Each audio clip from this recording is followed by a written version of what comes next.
حضرت مولانا سعید صاحب چندر سین پوری، ولادت غالباً 1900 میں ہوئی۔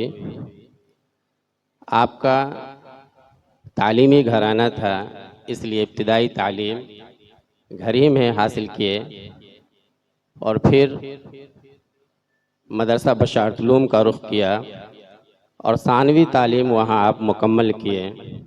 اس کے بعد دارالعلوم دیوبند کا رخ کیا، اور آپ کے اساتذہ میں سے حضرت مولانا شیخ الاسلام حسین احمد مدنی نور اللہ مرقدہ ہیں۔ آپ نے بخاری شریف اور دوسری کتاب صحاح ستہ میں سے بھی حضرت مولانا حسین احمد مدنی نور اللہ مرقدہ سے پڑھی۔ اس کے بعد آپ بشارت العلوم ہی میں تدریس کی خدمت کے لیے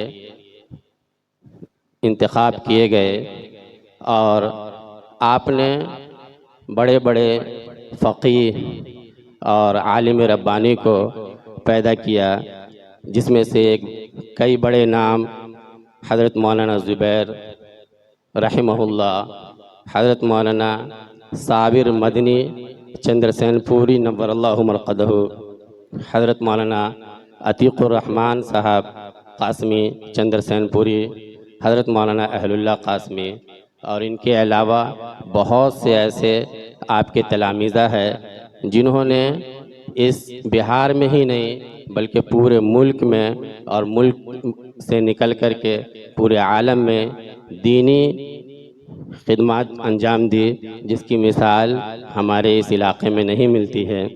آپ کا مزاج کے بارے میں آتا ہے کہ آپ کا مزاج عمری تھا، جس امر پہ خاص طور سے دینی امور میں جب ڈٹ جاتے تھے تو آگے بڑھنے کے علاوہ آپ کچھ بھی نہ سوچتے تھے، اور وَأَشَدُّهُمْ فِي أَمْرِ اللَّهِ عمر کے مصداق تھے۔ یہ تحریر میری نہیں ہے اور میں اس کا کما حقہ تلخیص بھی پیش نہیں کر سکتا۔ یہ عالم باصلاحیت حضرت مفتی محمد اللہ قاسمی کی تحریر ہے۔ ان کی تحریر بہت اچھی ہوتی ہے، جس عنوان پر وہ لکھتے ہیں تشنگی باقی نہیں رہتی ہے، اور بہت اچھی تعبیر ہوتی ہے۔